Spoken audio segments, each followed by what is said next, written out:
तो अब जो नेक्स्ट टॉपिक होगा हमारा वो मेनिस्कस ऑफ लिक्विड होगा। इसका मतलब ये हुआ कि जनरली आप लोगों ने मेरे बच्चों देखा होगा कि जब हम किसी लिक्विड को किसी कंटेनर में फिल करते हैं तो आपके दिमाग में जो शेप रहती है वो ये वाली रहती है। जैसे कि अगर मैं कोई कंटेनर लेता हूं और इसमें मैंने लिक्विड फिल किया तो आपको लगता है कि लिक्विड की शेप ये है, बट रियलिटी ये है कि लिक्विड जो होता है वो कर्व शेप में होता है।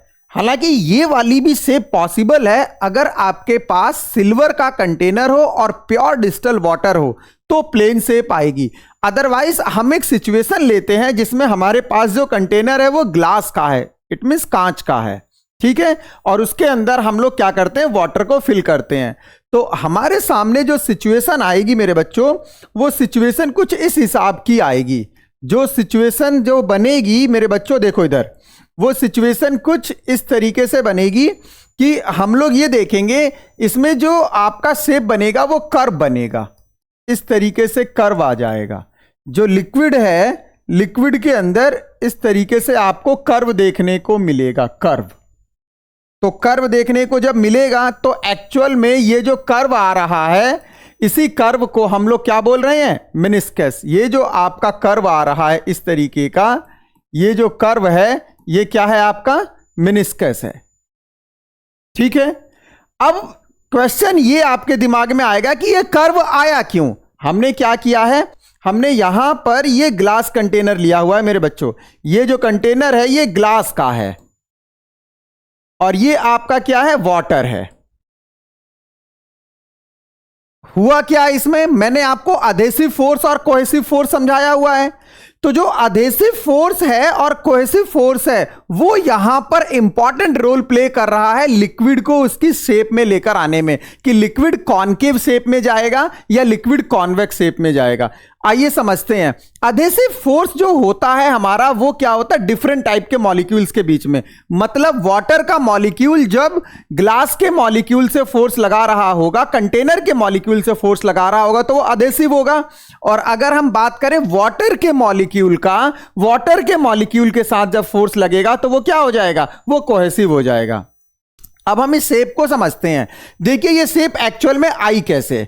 अगर हम देखें तो यहां पर जो वाटर के मॉलिक्यूल में जो फोर्स लगेगा, कोहेसिव फोर्स, वो इस तरीके से, क्योंकि वाटर का मॉलिक्यूल से नीचे अट्रैक्ट होंगे, मतलब उसको नीचे खींचेगा उसको, तो ये क्या हो जाएगा, एफ कोहेसिव, एफ कोहेसिव।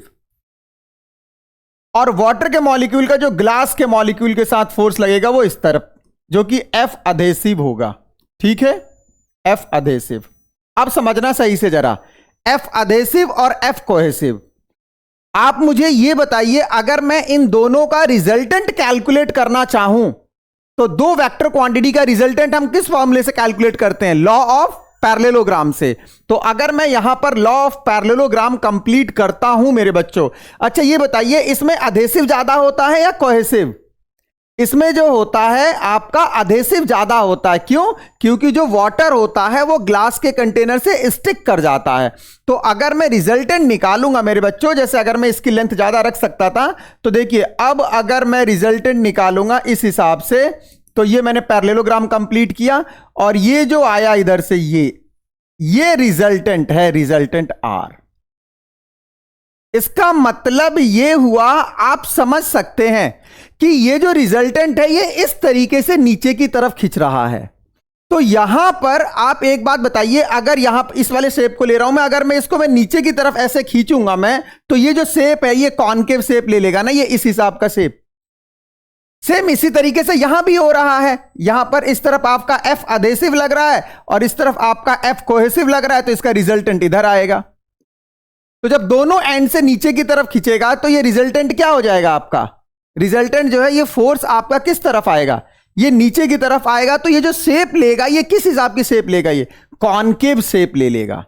तो कहने का मतलब ये है कि जब अधेसिव फोर्स स्ट्रांग है और कोहेसिव फोर्स आपका क्या है, वीक है, तो इस केस में क्या होगा, जो शेप बनेगी आपकी, वो शेप किस हिसाब की बनेगी मेरे बच्चों, वो शेप बनेगी आपकी कॉनकेव शेप। जस्ट इसका अपोजिट भी लेते हैं हम लोग। अगर हम देखें, मान लो हमने मरकरी फिल कर दिया, हमने क्या किया, मरकरी फिल कर दिया।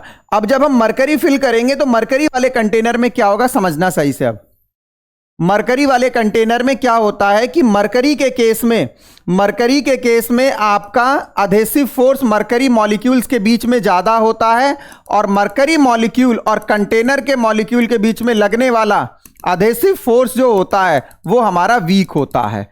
तो अगर हम इस केस में शेप देखें तो जो शेप बनती है वो शेप किस हिसाब की बनेगी, आइए देख लेते हैं।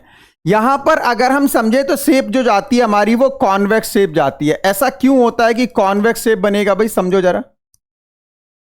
यहां पर अगर हम देखें मेरे बच्चों तो अधेसिव फोर्स किस तरफ जाएगा, अधेसिव फोर्स जो आपका लगेगा वो अधेसिव फोर्स तो सिंपल भाई कंटेनर का मॉलिक्यूल और मरकरी का मॉलिक्यूल। और इसी तरीके से अगर हम देखें तो कोहेसिव फोर्स इस तरफ बनेगा, एफ कोहेसिव, और ये हो गया आपका एफ अधेसिव। तो आप एक बात बताओ, अब इन दोनों का रिजल्टेंट जब मैं निकालूंगा तो लॉ ऑफ पैरेललोग्राम कंप्लीट करूंगा, और जब लॉ ऑफ पैरेललोग्राम कंप्लीट करूंगा मेरे बच्चों तो इस केस में क्या हो जाएगा, इसके पैरेलल मैं यहां पर बनाऊंगा और इसके पैरेलल में यहां पर बनाऊंगा। तो इसका जो रिजल्टेंट जाएगा वो किस तरफ जाएगा, इसका रिजल्टेंट इस तरफ जाएगा। तो ये जो रिजल्टेंट है आपका, इसी तरीके से यहां पर भी रिजल्टेंट ऊपर की तरफ जाएगा, तो इसकी जो शेप होगी वो ऊपर की तरफ उठेगी ना, तो ये क्या बन जाएगा, ये कॉन्वेक्स बन जाएगा। बात समझ में आ रही है। तो कहने का मतलब ये रहा कि जब आपका कोहेसिव फोर्स स्ट्रांग है तो कॉन्वेक्स शेप बन रहा है, और जब आपका अधेसिव फोर्स स्ट्रांग है तो कॉनकेव बन रहा है। सो ओवरऑल अगर हम देखें तो इन तीनों शेप की वजह से एक्सेस ऑफ प्रेशर जनरेट होगा। एक्सेस ऑफ प्रेशर का मतलब क्या है समझो। एक शेप हमारे पास ये वाली पॉसिबल है, प्लेन बिल्कुल, तो प्लेन में क्या होगा, जितना प्रेशर आपका मेरे बच्चों, जैसे मैंने बोला यहां का प्रेशर P1 है और यहां का प्रेशर P2 है। साफ साफ समझ में आ रहा है, जितना P1 है उतना ही P2 होगा। इसी तरीके से अगर मैंने बोला यहां का प्रेशर P1 है और यहां का प्रेशर P2 है और शेप बन रही है इस हिसाब की, तो आप मुझे यह बताइए कि जो शेप है इसमें कौन सा ज्यादा होगा। इसमें साफ साफ पता चल रहा है P2 ग्रेटर देन होगा P1 से, तभी तो शेप इस हिसाब से जा रही है। इसी तरीके से अगर मैं बोलूं यहां पर अगर P1 है और यहां पर P2 है और यहां पर शेप इस हिसाब से बन रही है, तो यहां पर कौन सा प्रेशर ज्यादा होगा, P1 ज्यादा होगा, क्योंकि शेप किस हिसाब की बन रही है, इस हिसाब की बन रही है। तो ऊपर वाला जब प्रेशर ज्यादा होगा तभी तो शेप आएगा, और अगर यहां से देखें तो यहां से नीचे वाला प्रेशर ज्यादा होगा तभी शेप बनेगा। यहां पर दोनों सेम है। ओवरऑल कहने का मतलब यह है मेरे बच्चों कि अगर आप देखें तो नीचे से देखेंगे तो ये कॉनकेव साइड हो जाएगा, ऊपर से देखेंगे तो कॉनकेव साइड हो जाएगा। मतलब हमेशा कॉनकेव साइड का प्रेशर ज्यादा आ रहा है। मतलब जो प्रेशर है आपका वो कॉनकेव साइड का हमेशा ज्यादा आ रहा है एज कंपेयर टू कॉन्वेक्स। दोनों केस में देख लो, यहां से देखेंगे तो कॉनकेव नीचे से बनेगा ना ऊपर की तरफ, तो ये वाला प्रेशर ज्यादा होगा तो कॉनकेव साइड ज्यादा है। सेम अगर ऊपर से देखेंगे तो कॉनकेव ऐसे बनेगा, भाई केव ऐसे होता है ना, ऐसे देखेंगे तो केव बनेगा, ऐसे देखेंगे तो केव बनेगा। तो जैसे ये वाली ज्योमेट्री है, ऐसे चलेंगे तो ये कॉनकेव है, और जब ऊपर से देख रहे हैं तो ये कॉनकेव है। तो कहने का मतलब मेरा ये है कि हमेशा कॉनकेव साइड में प्रेशर ज्यादा होगा और कॉन्वेक्स साइड में प्रेशर कम होगा। तो ये जो प्रेशर डिफरेंस है लिक्विड के अंदर, लिक्विड की शेप की वजह से जो बन रहा है, इसी को हम बोलते हैं एक्सेस ऑफ प्रेशर। आ गया समझ में। लिक्विड के मिनिस्कस शेप की वजह से जो उसमें प्रेशर डिफरेंस बन रहा है, जो कि हमेशा कॉनकेव साइड में ज्यादा होता है और कॉन्वेक्स साइड में कम होता है, तो ये जो प्रेशर डिफरेंस है, that pressure difference is excess of pressure.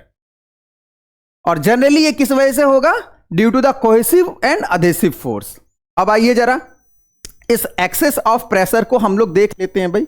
इस एक्सेस ऑफ प्रेशर को, excess of pressure inside a liquid drop, liquid drop के अंदर हम लोग एक्सेस ऑफ प्रेशर कैलकुलेट करते हैं। चलिए आइए हम लोग एक लिक्विड ड्रॉप लेते हैं, और लिक्विड ड्रॉप के अंदर हम लोग क्या करेंगे, प्रेशर डिफरेंस की वजह से जो उसकी शेप चेंज होगी, प्रेशर डिफरेंस की वजह से, जैसे हमारे पास ये एक लिक्विड ड्रॉप है, अभी हमने क्या किया, इसके अंदर ये कंप्लीट आपका, जैसे आपको समझ में आ रहा होगा कि ये लिक्विड ड्रॉप है और इसकी जो रेडियस है वो अभी यहां पर स्फेरिकल ड्रॉप है, तो इसका सेंटर हो गया ये, और इसका जो आपका क्या बनेगा, यहां से अगर मैं देखूं तो ये रेडियस कैपिटल आर है। अब देखो दो चीजें हैं, आप मुझे एक बात बताइए, अगर यहां का प्रेशर मेरा P है यहां का प्रेशर P है आउटसाइड का। अब आप मुझे बताइए, अंदर से जब मैं देखूंगा तो ये कॉनकेव है ना, और बाहर से देख रहा हूं तो कॉन्वेक्स है। तो हमेशा प्रेशर किस साइड का ज्यादा होता है? कॉनकेव साइड का प्रेशर ज्यादा होता है। तो यहां का जो प्रेशर आएगा वो आ जाएगा external P plus delta P pressure. मैंने ज्यादा बोल दिया, डेल्टा P प्रेशर मैंने इनसाइड जो बोला है वो ज्यादा बोला है। क्यों बोला है? क्योंकि केव साइड में प्रेशर ज्यादा होता है।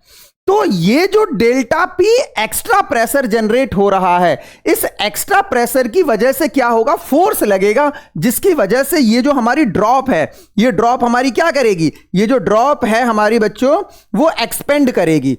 तो इस एक्सेस ऑफ प्रेशर की वजह से इसका जो रेडियस है वो एक्सपेंड करेगा। अब मैं अगर देखूं इसके रेडियस को एक्सपेंड कराऊं, अगर मैं एक्सेस ऑफ प्रेशर की वजह से, देखो इस तरीके से हो गया, ये डेल्टा आर जो है वो इंक्रीज हो गया। डेल्टा आर किस वजह से हुआ भाई? Delta r increase due to the excess of pressure, क्योंकि जो डेल्टा P डिफरेंस है। अब हम क्या कैलकुलेट करेंगे? इस एक्सेस ऑफ प्रेशर का क्या फॉर्मूला बन सकता है? आइए, अगर हम देखें कि वर्क डन कितना करना पड़ेगा, वर्क डन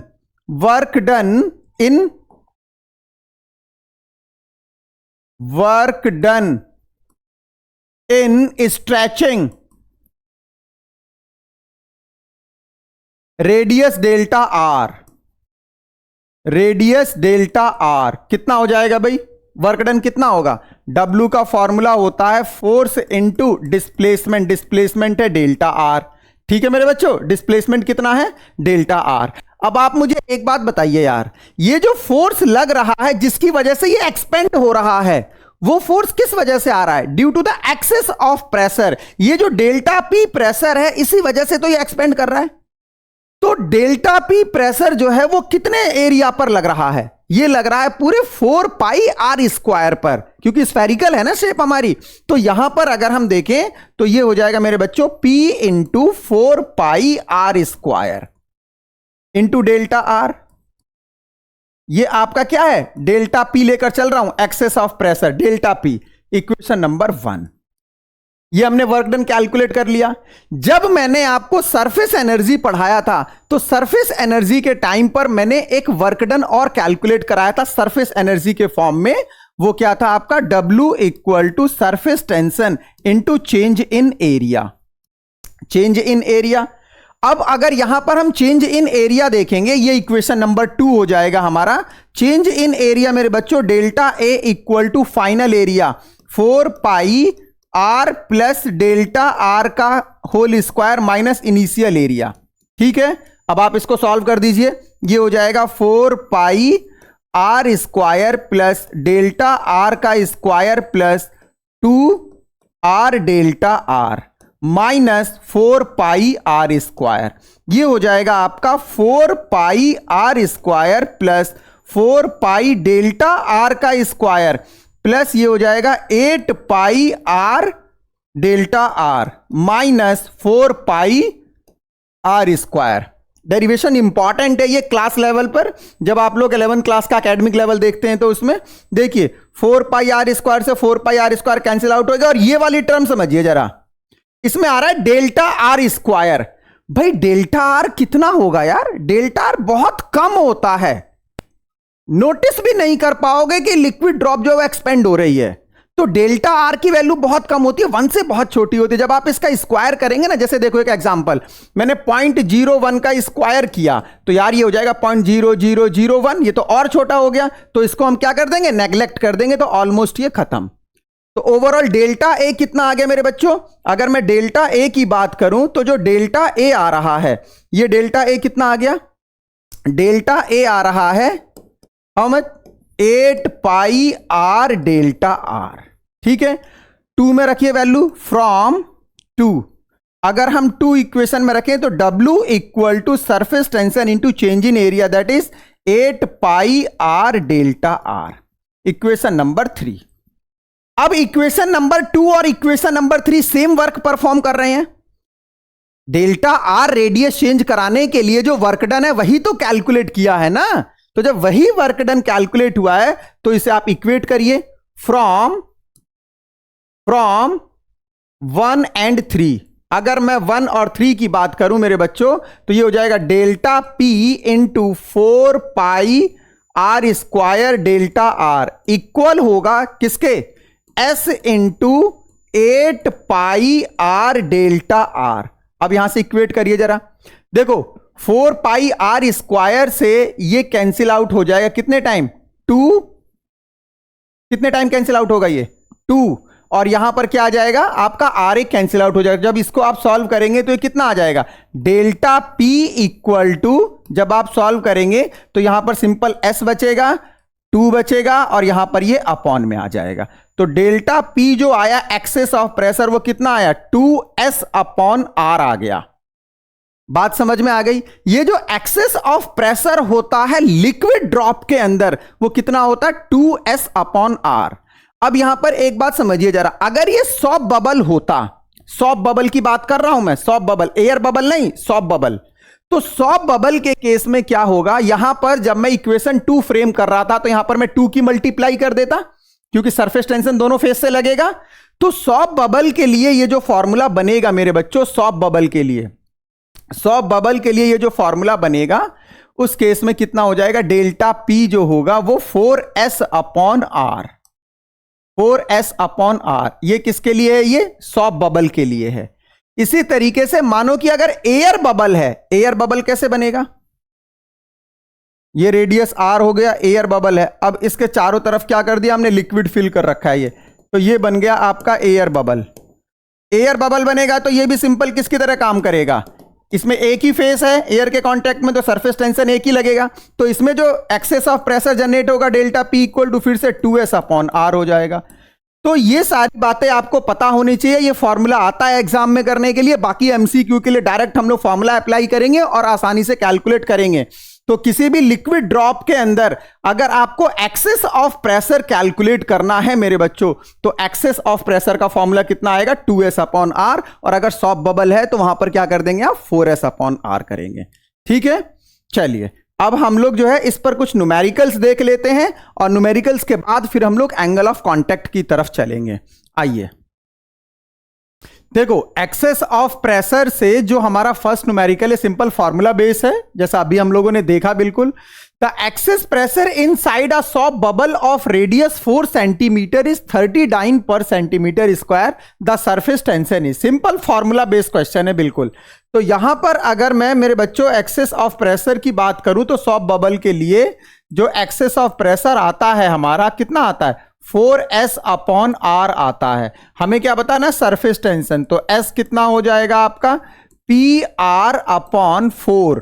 P कितना दिया हुआ है, एक्सेस ऑफ प्रेशर कितना दिया हुआ है, एक्सेस ऑफ प्रेशर कितना दिया हुआ है 30, और रेडियस कितनी है इसकी, रेडियस अगर बात करें तो 4 सेंटीमीटर है, तो 4 इंटू 10 टू दी पावर -2 हो जाएगा मीटर में, और अगर हम डाइन पर सेंटीमीटर में ही निकालेंगे तो इसको हम लोग 10 टू दी पावर -2 को एज इट इज ऐसे ही छोड़ देंगे, ठीक है ना। लेकिन अगर MKS में करना होगा तो कन्वर्ट करना पड़ेगा, अपॉन 4, 4 से 4 कैंसिल आउट हो जाएगा, कितना आ जाएगा 30 dyne per centimetre. Simple question था बिल्कुल, जिससे आपको फॉर्मूला लगाना आ जाए। चलिए एक और प्रॉब्लम देखते हैं। देखो ये आपका कोहेसिव और अधेसिव फोर्स से है। इसमें क्या बोला गया मेरे बच्चों, soldering of 2 metals possible because of the property of soldering. क्या होता है, 2 सेम टाइप के मटेरियल को जब जोड़ेंगे तभी तो सोल्डरिंग होगी ना, और जब 2 सेम टाइप के मटेरियल को आप जोड़ोगे तो उनके बीच में कौन सा फोर्स लगेगा, कोहेसिव। तो इसका आंसर क्या हो जाएगा, कोहेसिव फोर्स हो जाएगा। चलिए नेक्स्ट प्रॉब्लम देख लेते हैं। देखिए इस वाले प्रॉब्लम में क्या बोला गया मेरे बच्चों, the excess pressure inside a air bubble of radius small r just below the surface of water is P1। Water के जस्ट नीचे कितना है, P1। The excess pressure inside a drop of the same radius just outside जा रहे हैं हम लोग, is P2 if T is the surface tension. Then आप समझना जरा यार क्या बोला गया है, एक एयर बबल है, एयर बबल की अगर मैं बात करूं, ये मेरा एयर बबल है, ठीक है, ये एयर बबल है जिसकी रेडियस कितनी है, स्मॉल r है। इसी तरीके से एक मेरे पास लिक्विड ड्रॉप है, ये मेरे पास क्या है, लिक्विड ड्रॉप है, ठीक है। इसकी भी रेडियस कितनी है, इसकी भी जो रेडियस है वो रेडियस कितनी बनेगी, रेडियस इन्होंने दे रखा है सेम रेडियस है। अब देखो क्या है, जस्ट आउटसाइड अगर हम बात करें मेरे बच्चों, सिंपल यहां से रेडियस स्मॉल आर है और इसके जस्ट आउटसाइड पी है, और इसकी भी रेडियस स्मॉल आर है और इसके जस्ट इनसाइड पी है। तो यहां पर अगर P1 है और यहां पर P2 है, रेडियस सेम है, तो यार सेम प्रेशर बनेगा ना, एटमॉस्फेरिक प्रेशर जो यहां पर है वही यहां बनेगा, और जस्ट आउटसाइड भी वही प्रेशर होगा। तो P1 और P2 दोनों आपस में क्या होंगे, इक्वल। लेकिन अगर हम इसमें क्या करते, सेंटर पर कैलकुलेट करते, तो उसमें थोड़ी सी कहानी हमारी बदल सकती थी। तो यहां पर क्या हो जाता हमारा, P1 equal to P2।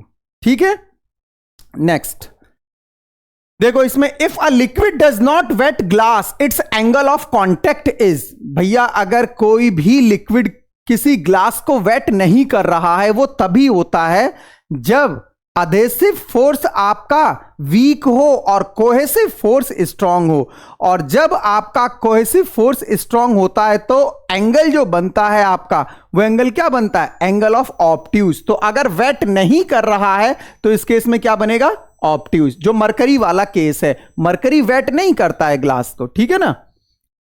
Next देखो, अगर हम इसमें बात करें मेरे बच्चों, the ratio of the radius of two bubble is 2:1। What is the ratio of pressure inside them. भैया आपको रेडियस का रेशियो दे रखा है, आपको एक्सेस प्रेशर का रेशियो बताना है। सिंपल हो जाएगा, देखो एक्सेस प्रेशर क्या हो जाएगा, अगर हम बात करें P एक्सेस की, तो इस केस में क्या हो जाएगा, या सिंपल अगर आप देखें इसमें एक्सेस प्रेशर, तो एक्सेस प्रेशर जो बनेगा वो P excess upon 1 upon P excess 2। तो अगर हम इसमें कैलकुलेट करेंगे तो ये कितना आएगा, 2s अपॉन R होता है फॉर्मूला, तो ये हो जाएगा 2s upon R1 2s upon R2। तो ये कितना हो जाएगा, R2 अपॉन R1, और इसको अगर आप सॉल्व करेंगे तो कितना आ जाएगा, ये आ जाएगा 1/2। कितना आएगा ये, 1/2। तो आंसर क्या हो जाएगा, डी ऑप्शन करेक्ट हो जाएगा। चलिए नेक्स्ट प्रॉब्लम की तरफ चलते हैं। देखो इस वाले क्वेश्चन में क्या बोला गया है, the pressure of air in soft bubble is 0.7 centimetre diameter. आपको सॉफ्ट बबल दे रखा है और सॉफ्ट बबल का डायामीटर दे रखा है, और प्रेशर कितना बनेगा सॉफ्ट बबल में, P इक्वल टू जो प्रेशर बनेगा वो 4s अपॉन R बनेगा। आपको डायामीटर दिया हुआ है, आप रेडियस निकाल सकते हैं। और ये प्रेशर कितना है, 8 mm of water above the atmospheric pressure, calculate the surface tension. भाई एक बात बताओ, 8 mm of water of atmospheric pressure, तो भैया इसमें जो प्रेशर बनेगा ना, ये कितना हो जाएगा, ρgh।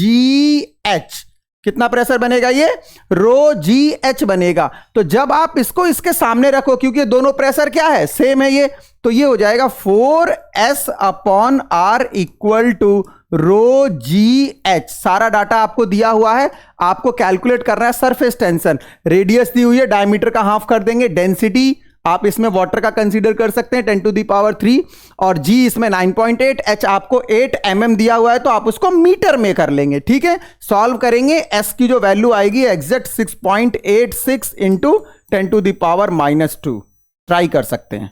ठीक है, एक और प्रॉब्लम देख लेते हैं। देखिए ये भी बिल्कुल सेम जो मैंने अभी बताया था, बिल्कुल उसी तरीके से है। The excess pressure inside a soft bubble of radius 6 mm is balanced by the 2 mm column of oil of specific gravity 0.8. Find the surface tension of the soft solution. भाई इसमें अगर हम बात करें तो सॉफ्ट बबल का जो आपका एक्सेस ऑफ प्रेशर है कितना होता है, 4s अपॉन R। किससे बैलेंस हो रहा है, ये बैलेंस हो रहा है 2 mm कॉलम से, जिसमें ऑयल है और ऑयल की स्पेसिफिक ग्रेविटी दे रखी है इक्वल टू ρgh। यहां से आप सरफेस टेंशन कैलकुलेट कर सकते हैं। सरफेस टेंशन इक्वल टू कितना हो जाएगा, R ρgh अपॉन 4, इस तरीके से। लेकिन यहां पर ऑयल की डेंसिटी कैसे निकालेंगे आप, ऑयल की जो डेंसिटी है वो relative density into density of water, density of water. तो कितना दे रखा है इसका, 0.8 दिया हुआ है, तो 0.8 में वाटर की डेंसिटी की मल्टीप्लाई कर देंगे, ये आ जाएगा। ठीक है, अब इसी तरीके से आप रखकर इसको सॉल्व कर लेंगे, सिंपल आंसर को मैच कर लेंगे। जो भी कंफ्यूजन हो कमेंट सेक्शन में जाकर आप बता सकते हैं मेरे बच्चों। चलिए एक बार और देखते हैं हम लोग। नेक्स्ट प्रॉब्लम को देखो। ये जो प्रॉब्लम है आपकी, what is the excess pressure inside a bubble of shop solution of radius 5 mm। Shop solution है और उसमें एक बबल है जिसकी रेडियस कितनी है, 5 mm है। आपको सरफेस टेंशन भी दिया हुआ है, तो आप सिंपल इसमें जो प्रेशर कैलकुलेट करेंगे ना मेरे बच्चों, प्रेशर क्या आ जाएगा, P = 4S/R। सरफेस टेंशन भी दिया हुआ है, रेडियस भी दिया हुआ है, आप सिंपल इसको सॉल्व कर लेंगे। अब देखिए जरा, given that the surface tension of the soap solution at temperature this one is this. अब यहां से आगे जो क्वेश्चन है उसको समझो। If an air bubble of same dimension were form at the depth 40 centimetre inside a container containing the soap solution, जिसकी relative density दे रखी है, तो यहां से सॉप सॉल्यूशन की डेंसिटी आ जाएगी। What would be the pressure inside the shop bubble. इस तरीके से है ये क्वेश्चन। आपके पास क्या है, देखो इधर जरा, यहां पर अगर मैं बात करूं तो एक लिक्विड है, और लिक्विड क्या है, सॉप है, और इसमें एक डेप्थ पर आपके पास एक बबल है। यहां पर एक बबल बन रहा है, एयर बबल, और इसमें क्या फिल किया हुआ है भाई, आपका इसमें फिल किया हुआ है सॉप सॉल्यूशन है। ये सॉप सॉल्यूशन है, तो इस पर आपको बताना है कि कितना प्रेशर लगेगा। अब देखिए जरा, इस पर जब आप प्रेशर कैलकुलेट करेंगे तो इस पर 3 प्रेशर लगेंगे। एक तो एटमॉस्फेरिक लगेगा, दूसरा लिक्विड की डेप्थ की वजह से लगेगा, और तीसरा एक्सेस ऑफ प्रेशर लगेगा। तो पी नेट जो होगा ना इसका, अगर मैं इसका पी नेट देखूंगा मेरे बच्चों, तो पी नेट जो होगा, पी नेट आपका बनेगा P atmospheric plus P excess plus rho g h. Atmospheric आपको गिवन है, एक्सेस ऑफ प्रेशर कितना बनेगा, excess of P ATM plus excess कितना बनेगा, 4S/R, सॉप सॉल्यूशन है, और रो जी एच। आप सिंपल सॉल्व कर सकते हैं, आंसर मैच कर सकते हैं। जी की वैल्यू 9.8, लेकिन डेंसिटी जो आप निकालेंगे सॉप सॉल्यूशन की, आपको रिलेटिव डेंसिटी दे रखी है, तो आप रिलेटिव डेंसिटी में वाटर की डेंसिटी की जब मल्टीप्लाई करेंगे तब जाकर ये आएगा। तो इस हिसाब से एक्सेस ऑफ प्रेशर के क्वेश्चंस को कर सकते हैं। बाकी आप लोग जेईई मेंस की जो सीरीज चलेगी हमारी, उसमें आप लोग देख सकते हैं, स्कूल लेवल पर आप लोग इस टाइप के क्वेश्चंस को सॉल्व कर सकते हैं। जो हमारा नेक्स्ट टॉपिक होगा अब, एंगल ऑफ कांटेक्ट, हम उसकी तरफ चलते हैं।